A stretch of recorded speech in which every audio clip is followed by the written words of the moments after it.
Here we go with this project. I flipped the window over and I just discovered that it had about 3 burn-throughs, melt-throughs. That's this area right here. Where the solder comes through on the other side, you spent too much time in one area. So you want to flux it.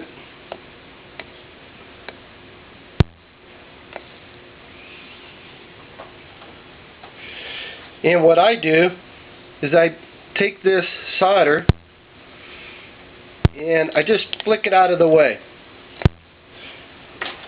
A little bit of it will gather on your iron.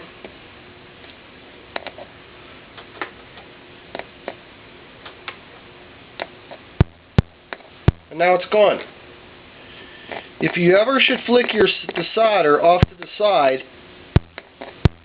basically like I just did, you want to make sure that you keep track of it with your flux brush and push it off the window as soon as possible so that it doesn't break your window. I've seen people do that where they pretty excited about getting that solder ball off there, but they let it go and then all of a sudden you hear that little chink.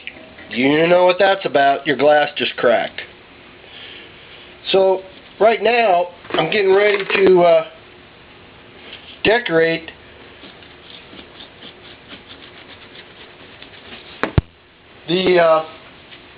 my border, and I'm going to use a real fine soldering tip, and I'm going to leave these little balls on there. And the way you do that is you put the solder on the iron, and then as you can see, I'm dapping the solder onto the window as though I'm dapping it onto it. It's like you're pressing it into the window, that little solder ball that's stuck to the end of your iron. And it's really imperative that you keep this iron really clean at all times or it won't cooperate. So it's starting to happen right here, right now. I'm only getting about 8 or 9 balls, and then I've got to steel wool the end of my brush. This could be very time consuming when you consider a window this big. It's going to take thousands of, well, perhaps thousands of these little balls. It's all about the idea of this visual texture. If the ball doesn't cooperate, solder it right back into the border. Let it dry and come back. Start another area.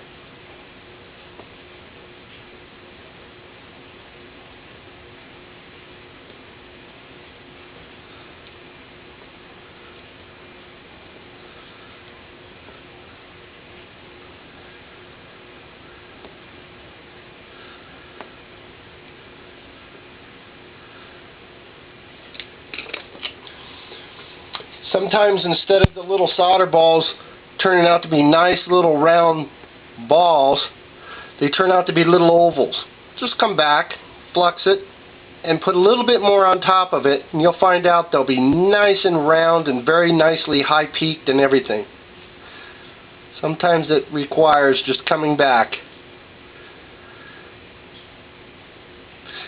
I like to have these little solder balls look so nice that they look like little silver BBs.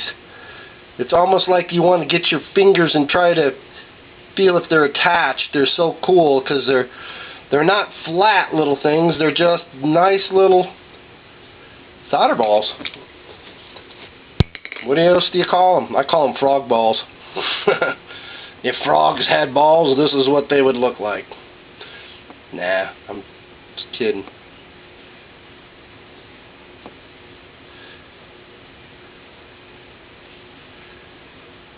This can really dress up a window.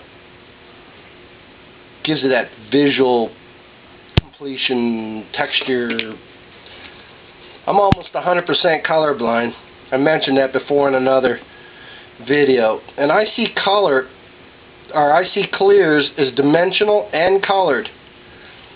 It's quite a concept, but it allows me to see things in a different way. I have synesthesia. SYNESTHESIA.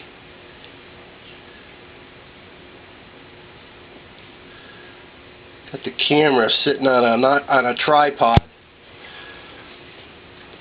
balancing on the end of it. I hope this is coming out for you guys. I will, in a second, I will lift up the camera and give you a kind of a close-up view. These cameras don't really respond really easily and well.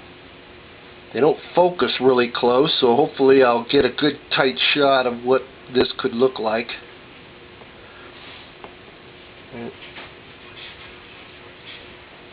And I know that the audio pops.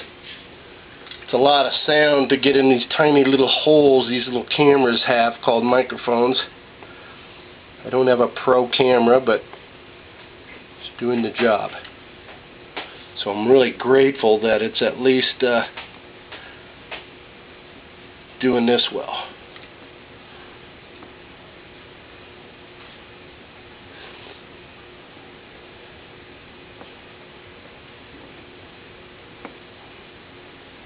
So it's really important to, I'm not using a rheostat, going full bore, using a very small tip. It's a 1/8 inch. Love these irons.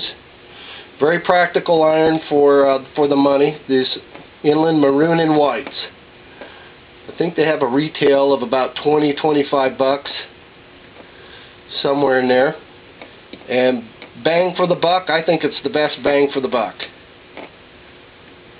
I get some great mileage out of these. They come with different tips. They're fairly inexpensive. Okay.